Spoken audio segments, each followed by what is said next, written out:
All right. Well, beginning in chapter 18, verses 1 and 2, we're going to see verses 1 through 8, essentially in this chapter, is the emphasis on the Levites and the priests' allotment in the land. And there's been great detail of that already covered in both Leviticus and Numbers.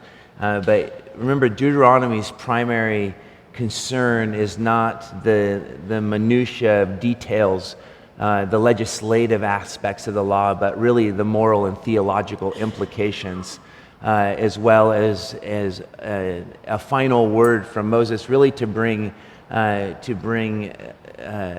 into the focus of the children of Israel as they're about to obtain the land, a call to true unity, the very thing that would set them apart as God's chosen people. And so here in verses 1 and 2, we see it says, the Levitical priests, indeed the whole tribe of Levi, are to have no allotment or inheritance with Israel. They shall live on the food offerings presented to the Lord, for that is their inheritance. They shall have no inheritance among their fellow Israelites. The Lord is their inheritance, as he promised them. Now, I just point out that the responsibilities of the tribe of Levi was essentially twofold. It was both service of the sanctuary and the preservation, as well as the teaching of the law. And, you know, this is a verse that has always spoke powerfully to me in all the places throughout the Torah in which we are told that the Levites were to have no portion in the land, for the Lord himself is their portion. And I think it's essential that this is not stating some sort of hyper-spiritualism or a call to an ascetic life, but it was to create that equilibrium and that balance in under God's rule, and under this theocracy, essentially God's people were to be supported by God's people. That the priesthood and the Levites, though they had no land, they did have 48 miscellaneous cities throughout the nation of Israel. They were to be fully provided for and to enjoy all the same material blessings that the rest of the nation was to enjoy, but they were to enjoy it by their enjoyment was totally and completely dependent upon the authenticity of the nation's worship. Their participation in the material blessings of the nation was dependent upon the nation's obedience and worship of Yahweh. And this was meant to create that beautiful symmetry that was to be found in Israel and what was to set it apart from the surrounding nations and the rest of the world. And so that equality and unity is a theme that you see again and again throughout the book of Deuteronomy. But what I think when you take this concept of they shall have no inheritance, for the Lord is their inheritance, we immediately find ourselves as New Testament followers of Jesus, as New Covenant people, that in 1 Peter, what is the church? It's interesting, the priest is never used in the New Testament except in regards to Jesus and the church. It's never used as a title for the teachers in the New Testament. The only offices that we find in the New Testament anywhere is elder and deacon. Those are the only two offices found in the New Testament. And so you never see priest applied to the teacher or the preacher. You see it applied to the church as a whole. And so we take that principle of they shall have no inheritance in the land. Is that stating that we are to live as New Testament, as the royal priesthood of Christ? Does that mean that we're to live some sort of impoverished or ascetic life, separated from the world and following the paths of the, as I like to say, the desert fathers or the mystics? No. What it's a call to is, once again, a right understanding of holiness. It's a call to a people that are to be dedicated to Jesus and his mission. Just as the priests, the Levites, were called to be dedicated to the mission of Yahweh, to follow His ways, and to be the very ones, the conduits by which the presence of God, the place in which God chose to abide, would be cared for, and by which the instruction of Yahweh would be preserved and taught. And I think it's interesting for us that not only is priest not used for the offices in the New Testament, the temple itself, there's an absolute shift in the New Testament around the care of the temple. For now, who is the temple? Or for now, what is the temple, I should ask? It's the church. It's the individuals who make up the church. This is why Paul has such incredible exhortation in regards to how we treat our bodies, and why he speaks so intensely against sexual immorality. For he says all other sins are outside of the body, but sexual immorality is a violation against the very temple of God. And so it's interesting. I don't know if you guys knew this, but in the one of the reasons, and Tim Keller elaborates on, I've heard him elaborate on this in many messages that he's given, but when he was teaching through the book of Hebrews, he pointed out that in the first century, that one of the things that was so offensive about Christianity to the pagan world is that it was not viewed as a religion at all. It was viewed literally as atheism. Because when the first century pagan would ask a first century Christian, "Where is your temple?" they would say, "We have no temple." And when they would say, "Where is your priest?" they would say, "We have no priest." When they would say, "Where is your sacrifice?" they would say, "We have no sacrifice," because Jesus is our temple. Jesus is our priest, and Jesus is our sacrifice. And so it eradicated what was the religious system of the day, and they didn't know they didn't know what to make of it. And this is what created all the rumors around the early Christendom that were so false, that they were eating one another, and they were having love orgies and all these things, because they couldn't get their head around this concept of no temple, no priest, no sacrifice. And so you can see that the principle of "you shall have no inheritance, for the Lord is your inheritance," takes on even a more robust meaning when we see the final fulfillment of the priesthood in Jesus. I think it's a powerful reality.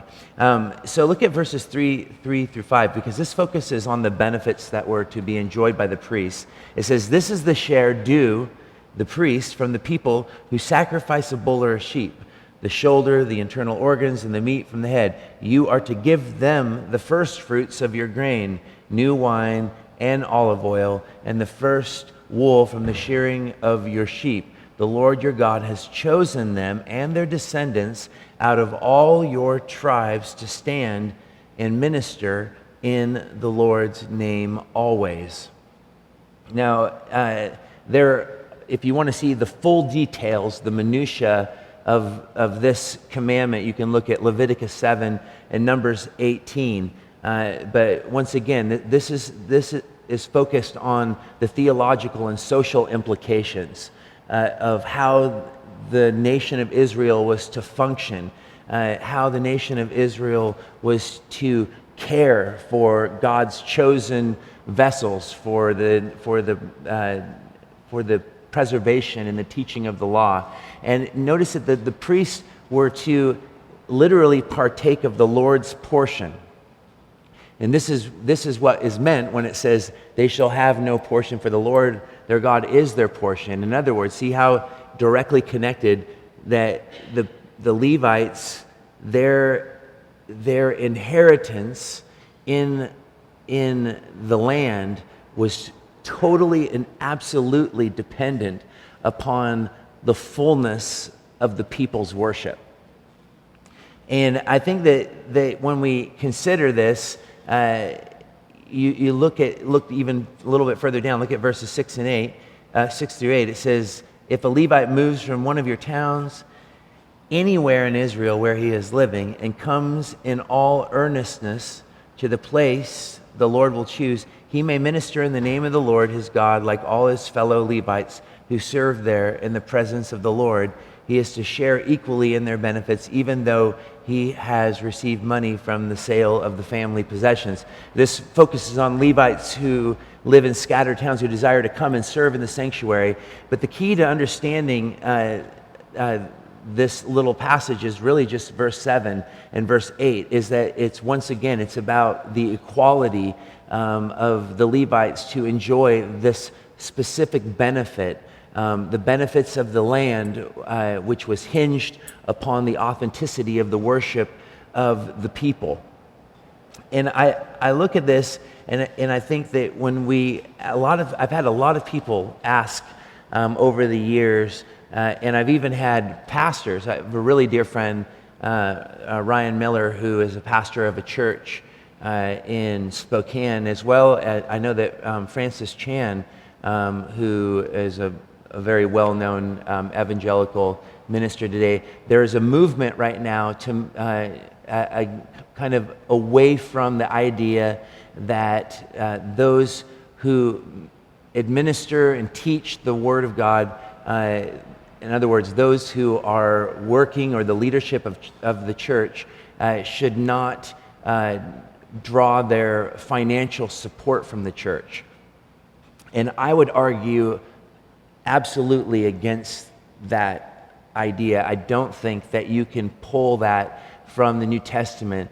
Paul gave up, and it's drawn primarily from Paul's own teachings, in which he is admonishing, for example, in 2 Corinthians, when he's admonishing the Corinthians to generosity. He points out that he himself had not received financial gain from them, but instead chose not to receive what he had the right to receive, but instead that through the making of tents, this is where we get that Christianese phrase, which is a really silly one, and I would encourage pastors to never use the phrase, "This is my tent making," because anyone who's outside of the church has no stinking idea what you're talking about.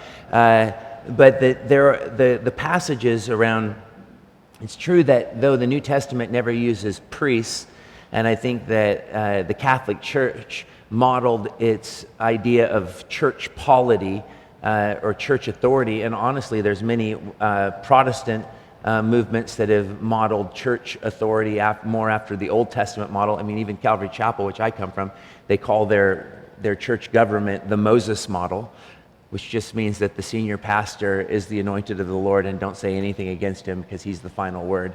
It's a pretty dangerous model, honestly, and leaves room for a lot of abuse.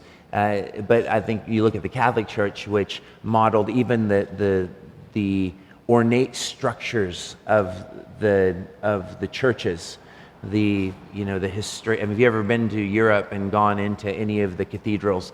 I went into the oldest city in Spain, Toledo, which has this Catholic church at the very top of the hill. It's a 2,000-year-old Moorish city.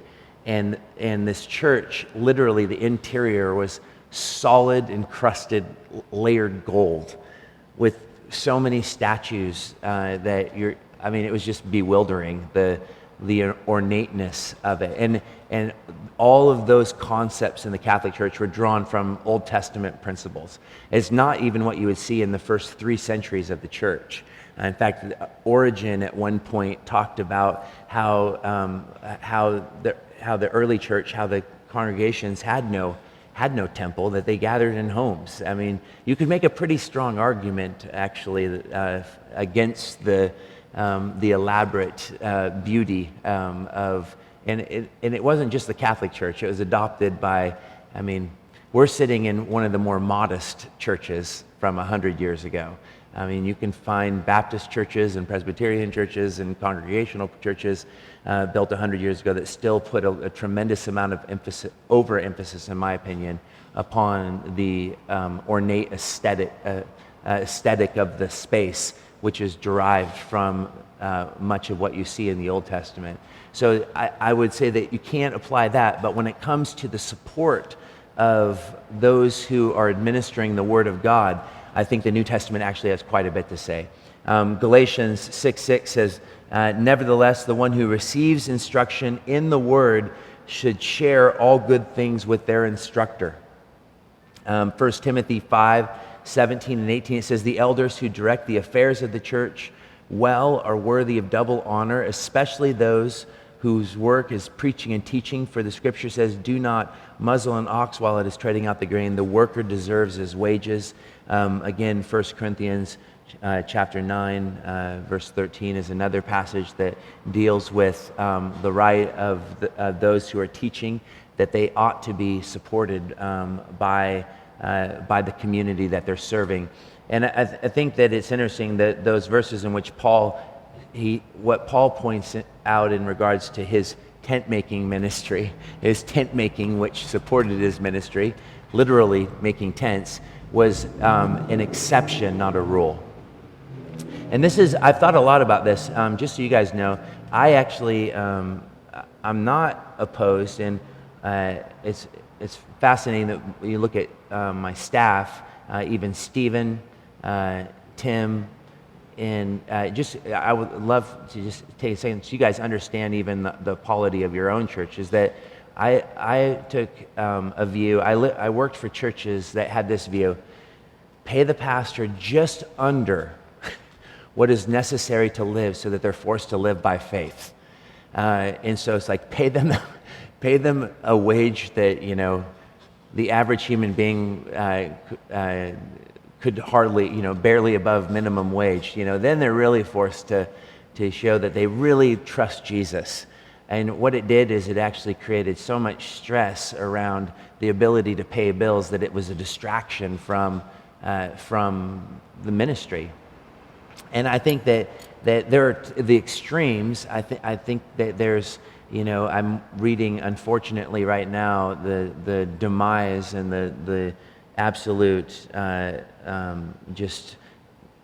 from the inside out implosion of a major church right now that I've been following, just following the news around it, and just the outrageous salary of the lead pastor. And I just met with a young man the other day who left his church here in Portland, where the leadership was, basically robbing from its people to live extremely, just basically competing with the wealthy.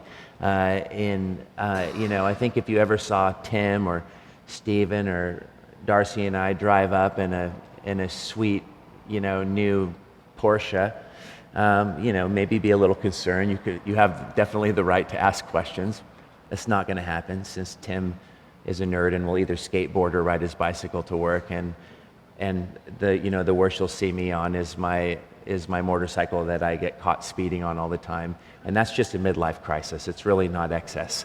And Stephen is reluctant to even spend money on anything, and even when he was a lawyer. But one of the things that we've all enjoyed is that all three of us have outside things that we're interested in that draw. Stephen and Tim and I have all considered, what would it be like? Stephen's like, if the church was ever in a place where we need staff and we can't afford the salaries, I'll pick up an extra couple law cases, a month if I need to. Tim supplements income through working at Western a few times a year. I have had the benefit of, through my songwriting and publishing, to supplement income. But that, for me as a leader, as I've built staff, my heart and responsibility is to care for my staff extremely well. And I believe that should be your heart, for it is through the giving of the church, which we also give. Everyone on staff gives just like anyone else in the congregation, is that we believe that God's calling deserves the focus and emphasis. And so if I was to draw my sole support from making music, I would end up by nature giving my primary attention to that because I have a family. And so that whole reality of no man can serve two masters, I think is significant. And so to come back to the model that Francis Chan is doing, I think it's interesting, is that he's trying to start churches. He's trying to start a new model in San Francisco. I could be misunderstanding because I've heard it from his dear friend Chuck Bomar, who used to be his college pastor and is the pastor of Colossae. What Chuck explained to me is that basically Francis is trying to create churches that have no overhead. I think it's a fascinating idea. Essentially, churches without walls, and raising up pastors that they fully have a tent-making ministry, and that is their sole support, and then doing basically a smaller house church model. I think it's interesting, and I think it's fascinating, but I don't see the support for it in the New Testament.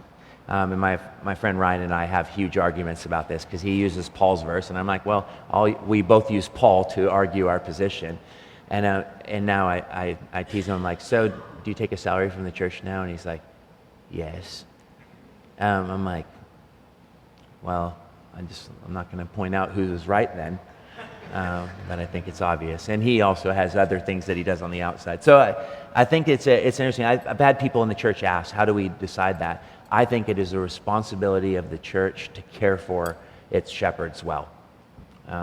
And even our support staff. I want people at Door of Hope that work and they want to spend their lives giving themselves to this church. And you guys, ministry, people are like, oh, being a pastor, that must be sweet. The challenging thing with ministry, and I think that the reason that there's so much time even spent in the Torah about the care of the priests is the work is never done. Notice even here the phrase, and they shall stand before the Lord. You know, the only priest that ever sat down was Jesus. So only he has the ability to work from a seated position. The work of ministry is never, ever finished. Even Stephen said, I thought being a lawyer was going to kill me. I think the church will for sure kill me. Because he goes, at least in being a lawyer, although you worked 70 or 80 hours a week, he's like, you start a case, and then you either lose or win, and then you go on to the next case. Everything is open-ended in the church. People are never done. Like, you're like, oh, I'm glad he's done. That isn't a phrase that we use in ministry. I'm like, he's finished. I will never talk to him again. That's so good. I'm so glad we can just mark him off the list of finished work. That's not how it works. And so, they say that something like less than 5% of those who enter into ministry, full-time vocational ministry, in their lives in full-time vocational ministry. In other words, people that start as pastors have a very short lifespan before they go, this is just too hard, and they go and do other things. And I used to laugh at that. I'm like, no way. And this year, I've had multiple times where I'm like, it's too hard. From criticism to the heartbreak of people falling away from the Lord to the constant sense of your own hypocrisy and just like, who am I to teach these people? And it exposes your own weaknesses and frailties, and it's bewildering, honestly. But it is the greatest privilege that I could ever imagine. There's nothing. Tim and I were just talking about the other day. I'm like, dude, it's so hard. And he's like, yes. And he goes, for the first time this year, is just like, what am I doing? I'm just going to be a professor at Western. It's like just the care of people. It's just an intense thing. And I think that the priest, and now in the New Testament, the preacher, the teacher, your elders, we are dependent upon the authenticity and the fullness of our people's worship. And so it's fascinating. I look out at you, it's like, You come to Tim and I, and you show up at 6 in the morning, and you are in some way dependent upon our commitment to take the time to study and to pray and to meditate upon the scriptures. You are dependent upon our spiritual guidance in some ways, and our care, and you have the right to have those expectations of us, but we're dependent on you as well, and I think that's a really beautiful symmetry, honestly. So, not to spend a lot of time on that, but I just felt, I was grateful for this because I've actually had questions even in the last 6 months from people in the congregation of just how is it, even new Christians that didn't know that the giving was to actually, part of the giving, a huge portion of the giving was to actually pay for the salaries of staff. They're like, so how do you guys live? How do you do that? I've had non-Christians come to the church and who have gotten saved, and they're like, I'm like, actually through giving, is that what those boxes are up there? I'm like, yes. He's like, whoa, that's weird. That's got to be scary, huh? I'm like, it is, especially when the box is empty. But we try not to think about it, and God has been extremely good. By the way, I just want to again encourage, last year, the average giving at Door of Hope was $53,000 for 1,200 people. That's I don't even know what that comes out to, but that's not normal. I'm saying that is abnormally low. And just last month, July, which is usually the lowest month of the year, we took in over 120,000. And we have now been averaging about 85,000 a month. So, and our budget is only, I think our budget currently is only 57,000 a month. I mean, we have a serious tight belt. Since we've been in the new building, we've been on a major spending freeze. We've literally been on a spending freeze to rebuild the savings, which we've almost gotten our savings back up to 100,000. We had about 175,000 in there before we started the building, and this project cost $330,000 to get us into the building. So pretty scary, but we also get to buy the building for $200,000, so we can't really complain. So God's been gracious. So thank you, guys, for being generous. I think it's a really awesome testament to a bunch of baristas being generous, and it's not just single gifts from a few wealthy. It has really just been consistent uptick in just overall giving. So that's really super encouraging. Okay, look at verses 9 through 22. This is going to move into the prophet. And I have something really specific I want to talk to you guys about in regards to these verses. When you enter the land the Lord your God is giving you, do not learn to imitate the detestable ways of the nations. Now here, this is what God literally, we like to think in terms, we don't like to think of God as angry. But let us not be foolish. There are things that make Jesus really, really angry. And I mean, just sickens his heart. And there are no kind words around these words.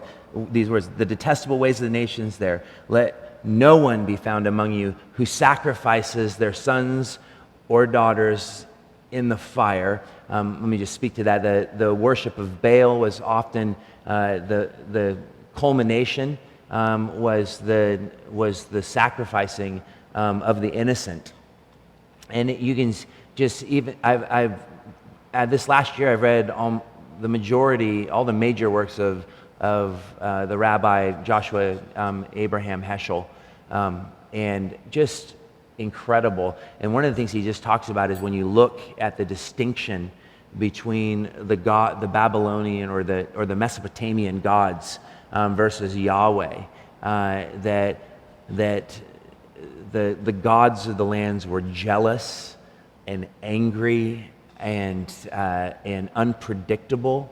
Their concern was violence, where Yahweh's concern was the widow and the orphan. And he paints all these verses that just contrast the distinction and these kind of practices that Israel was going to enter into a land in which this was, when we talk about, and I know Tim spent a couple weeks really dealing with holy war in the scriptures. But there was this kind of practice, brought down God's full judgment on these people. And it says, who practices divination or sorcery, interprets omens, engages in witchcraft, or casts spells, or who is a medium or a spiritist, who consults the dead. Anyone who does these things is detestable to the Lord, literally an abomination to the Lord. Because of these same detestable practices, the Lord your God will drive out those nations before you. You must be blameless before the Lord your God. Once again, you're not dedicated to these things. You are dedicated to the ways of Yahweh. And this, what drove these practices? And I think that this is a really essential thing that we have to continue to remind ourselves of. That first of all, Portland is a city that is known for its occultism. It is, I think, probably the only city that rivals it in literally demonic practice. It's not like you're just your average pagan city that lives agnostic and lives for the fullness of all that society has to offer. It literally is a city that is filled with legit New Age occult practices, and Portland has historically been known for these things. It's very different, even from New York, which was at least founded in Catholicism and Judaism, and now it's just driven by materialism. It's a different spirit there. It's more of it's like the spirit of humanism, which here there's just like Portland's actually kind of creepy. And there are areas in Portland, especially I think when we were in Southeast, there was a different spirit there. And Southeast was, it has a really long, disturbing history. Even around the annex, within 1 mile of the annex, there were more Buddhist temples just around the annex than like any other. Portland has more Buddhist temples than even Hawaii, which is crazy. But it's driven by these kind of strange hybrids of New Age / Buddhism or Hinduism, and you have this occult practices. But I want to point out something, because we think that this is like something from back then, and they're not sacrificing children here. But let's not be foolish to think that the occult and witchcraft and sorcery is not being practiced. Even the interest in these things in our fiction, in our entertainment, is great. And I myself in high school got very wrapped up in the occult.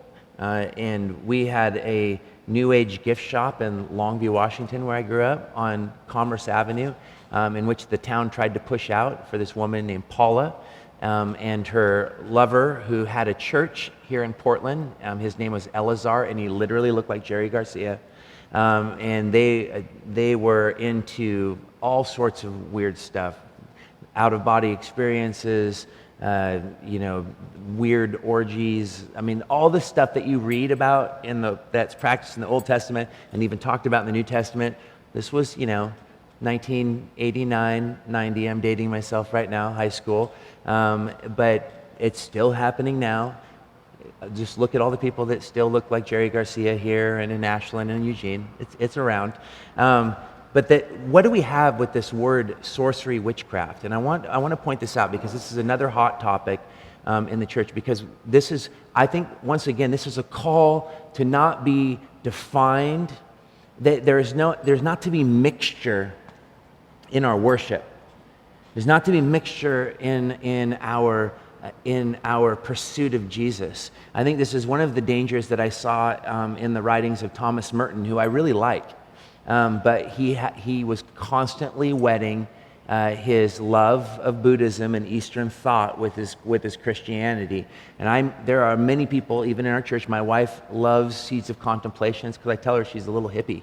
She's got to watch that streak in her. I'm like, I only allow you to have so many crystals in our house before I freak out. And so I think that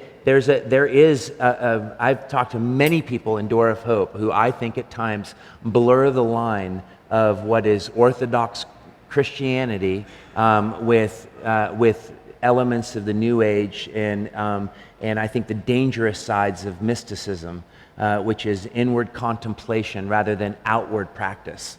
And I think that it's something that we need to be aware of. It's attractive. Why are people attracted to it? Because it's the universal desire to know the unknown.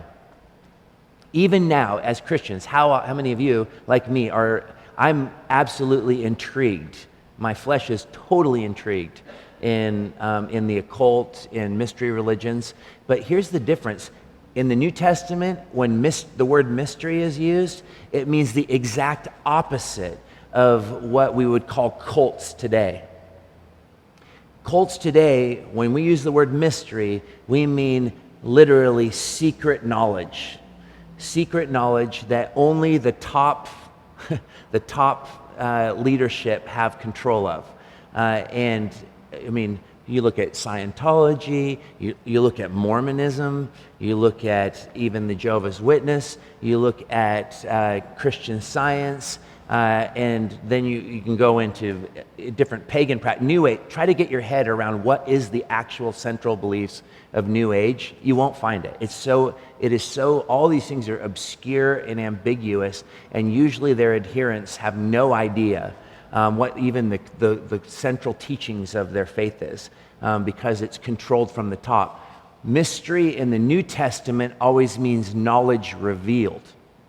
It means that which was hidden but now is known. It means it's the opposite. In fact, I always am concerned when I see even in evangelical movements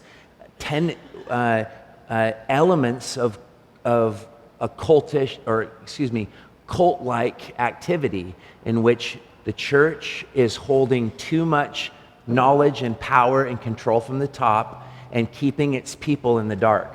And I think that for the church to be truly New Testament, Jesus-like, that there is to be transparency, humility, and absolute honesty. For you to trust the leadership of Door of Hope, we have to consistently present ourselves to you humbly and transparently. And I think that is essential to the health of a church, because we should never be practicing the things that God says he condemns, because he wanted to bring clarity to the people and authority and concreteness, not ambiguity and hiddenness. And let me just say one final thing in regards to this. In regards to sorcery, what do you think the Greek word for sorcery is in the New Testament? Does anyone know? Pharmakeia. And what does pharmakeia form the root of for us in English? Pharmacy. And what does pharmacy speak of? Drugs. And what is the new hot topic in the Northwest right now? You're like, crack. No. It's not even meth. The hot topic right now, and if I have to stink and sit in my office with another person from Door of Hope and explain why marijuana is a drug and is directly connected to what the New Testament calls sorcery, I seriously think I might punch someone in the face and then repent. Because it's maddening to me, honestly, that they're like, well, if it's legal, how is it any different than alcohol? Well, first of all, if you're asking me that question, you're possibly abusing alcohol, because we're told explicitly in the scriptures that you are not to be what? Drunk. But even that, drunk, is distinct from high, from being high. Now, I don't know if it's just silly, innocent Christians who have just never dabbled in drugs, but you're looking at an ex-heavy drug user, and you can never, ever argue that weed will help clarity of mind on any level. I mean, even the pagan world and all of its entertainment Maybe we should just have a night where we watch, what was that famous movie with Sean Penn? Not Fast Times at Ridgemont High, the stereotype of the stoner. We could watch Dazed and Confused, because we could watch every Cheech and Chong flick, because the word that will come out of those films is not intelligence, but it is literally eradicated intellect, and escapism. And honestly, the history of marijuana has always been directly connected. In fact, if you want to read a really fascinating essay, don't read the book because it's utterly disturbing, even though it makes the top 100. William S. Burroughs, Naked Lunch, he wrote 25 years after the original publication of Naked Lunch, he wrote a new introduction around the difference between heroin and around opiates, heroin specifically, and the use of marijuana, mescaline, and LSD, which he argues that heroin is the only drug that has no religion connected to it, because its user does not own it, it owns the user. But marijuana, LSD, mescaline, and all the hallucinogens have always been used for pagan worship, always. And they still are. They still are. It's one of the primary uses in New Age, and they're interwoven. I believe that when you are getting stoned, you are getting high, and you are opening yourself up to a spiritual realm that God does not intend for you to open yourself up to. You're messing around with the demonic. You're messing around with the demonic. It's a sin. I don't care if they legalize it. It's a sin. You're altering your state of mind. It says be renewed. It says be transformed. Your mind is to be transformed. And I just feel like it's just, honestly, it's the people that get caught up in it and then justify it. The reason I bring it up is because just on Easter, someone put a joint in our offering box. And then last week, somebody in the church emailed all the staff saying that we need to preach a message on the benefits of smoking weed and spiritual practice. And it was an anonymous name, Pastor Boink. It's amazing. I really hope that's not his last name. But I was just like, are you freaking kidding me? It seemed like a scene out of Cheech and Chong. So I know I'm leaving Tim to keep you true to the text, because I will preach every time you give me a Wednesday morning and use it as a platform for dealing with the stupidity of what is seen. Last thoughts. He deals here with the four true elements, the four gauges of what is true prophecy. And he says in verse 14 and through 19, says, the nations you will dispossess, listen to those who practice sorcery or divination, but as for you, the Lord your God has not permitted you to do so. The Lord your God will raise up for you a prophet like me from among you, from your fellow Israelites. You must listen to him, for this is what you asked of the Lord your God at Horeb on the day of the assembly, when you said, let us not hear the voice of the Lord our God, nor see this great fire anymore, or we will die. The Lord said to me, what they say is good. I will raise up for them a prophet like you from among their fellow Israelites, and I will put my words in his mouth. He will tell them everything I command him. I myself will call to account anyone who does not listen to my words that the prophet speaks in my name. And this is what, notice the use of the phrase, but as for you. If you guys want to see the ultimate documentary, and there's a little language in it and a little nudity, but the ultimate documentary on the combination of how the Jesus movement became a counterculture to the counterculture, it follows one specific cult. It's a fascinating documentary. It's called The Source Family, which followed the most well-known cult in LA in the early 70s, whose leader was named Father Yod, and they made these hugely sought-after psychedelic rock records that go for like $800. And they're basically, their religion was based around smoking weed in the morning,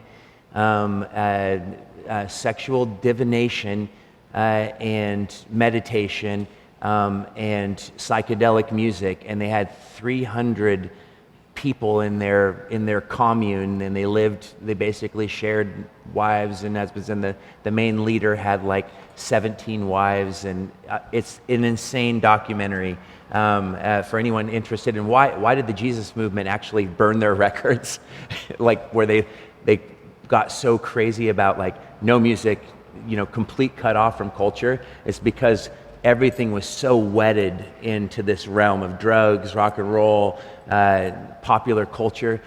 You can see why the Jesus movement went so extreme on its separation from pop culture, and it's worth thinking about how much we take into our own hearts and minds. Listen to this though. There are 4 elements, 4 principles, and we'll close, that are written here in Deuteronomy for the test of the authenticity of the prophet. True prophecy, first of all, is a matter of God's initiative. What does he say? I will raise up. It's not self-appointed nor self-perpetuating.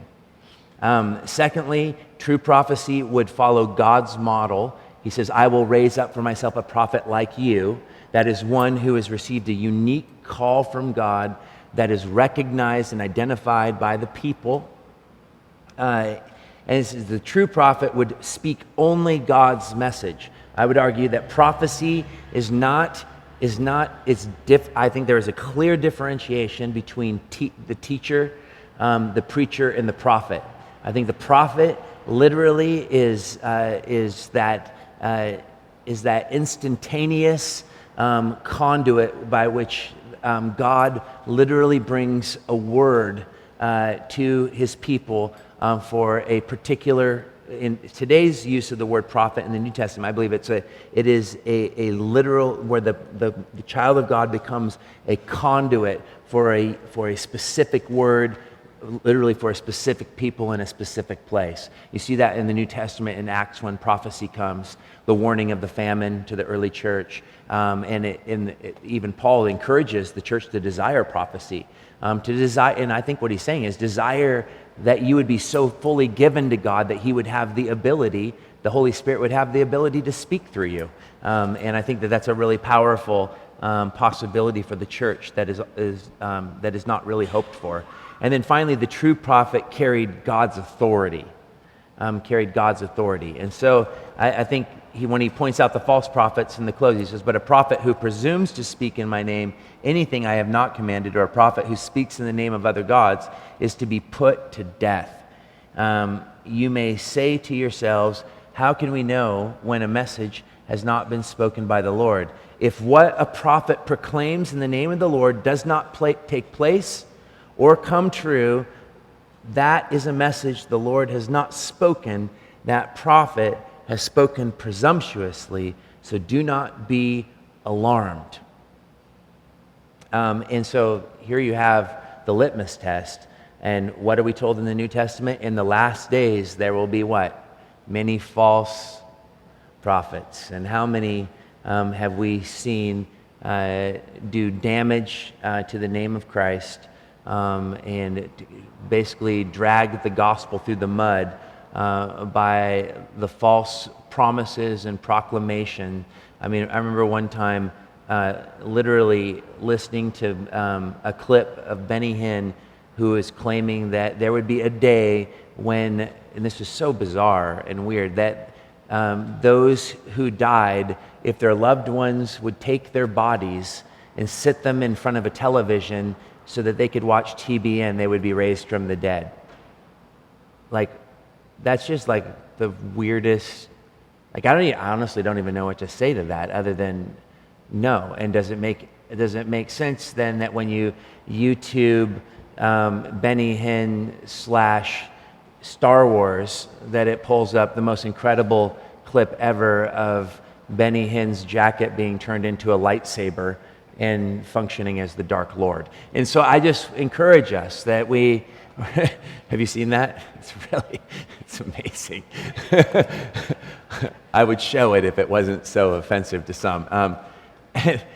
And yes, okay, that's all I had to say about false prophets. I will leave. I should not be allowed to teach. All right, let me pray.